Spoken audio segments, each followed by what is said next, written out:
की एखाद्या खटल्यामध्ये एखाद्या लोकप्रतिनिधीला, तो खासदार असेल आमदार असेल, त्याला 2 वर्षाची जर शिक्षा झाली तर त्याची आमदारकी किंवा खासदारकी ताबडतोबीने रद्द होते. मंत्रिपद तर जाणारच, आमदारकी रद्द होणार. ही सगळी प्रक्रिया माणिकराव कोकाटेंना 48 तासापूर्वी लागू करायला हवी होती. परंतु मुख्यमंत्री अजित पवारांकडे बघत राहिले. अजित पवारांना तर भ्रष्टाचारी मंत्री, भ्रष्टाचार याविरुद्ध कधीच काही करायचं नसतं. त्यामुळे माणिकराव कोकाटे यांनी असं सांगितलं त्यांच्या वकिलांनी सर्वांना की आम्ही आता उच्च न्यायालयात जात आहोत. उच्च न्यायालयात जाऊ शकतात, अपील करू शकतात. ज्या अपिलाची सुनावणी उद्या शुक्रवारी होणार आहे. पण तरी सुद्धा त्याआधी सेशन कोर्टाचा निर्णय आल्यावर त्यांची आमदारकी रद्द व्हायला हवी होती. त्याच्या मंत्रिपदावरून त्यांची हकालपट्टी करायला हवी होती. हे झालेलं नाही, हे लक्षात घ्या. हे फडणवीसांचं मंत्रिमंडळ आहे. या मंत्रिमंडळात बदमाशांची संख्या अधिक आहे. या सर्व बदमाशांना देवेंद्र फडणवीसांनी काही काळापूर्वी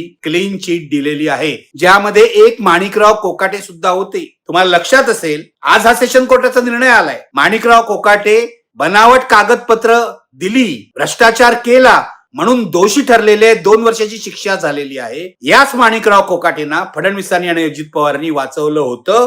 फेब्रुवारी महिन्यात तर वाचवलंच होतंच, पण त्यानंतर विधानसभेमध्ये गेम खेळण्याचा आरोप त्यांच्यावर झाला होता. तेव्हा ते कृषी मंत्री होते, हे तुमच्या लक्षात असेल. कृषी मंत्री आहेत, कृषी खात्यासारखा महत्वाचा विषय आहे, तरी सुद्धा हा मंत्री विधिमंडळामध्ये, विधानसभेमध्ये गेम खेळत होता. यावर खूप आक्षेप घेतला गेला होता. त्यांच्यावर कारवाई होईल असं म्हटलं जात होतं. पण तेव्हाही अजित पवारांनी आणि फडणवीसांनी माणिकराव कोकाटेंना वाचवलं. फक्त त्यांचं खातं बदललं. काय खातं दिलं त्यांना? कृषी खातं काढून घेतलं आणि क्रीडा खातं दिलं आणि अल्पसंख्याक व्यवहार हे खातं त्यांना दिलं.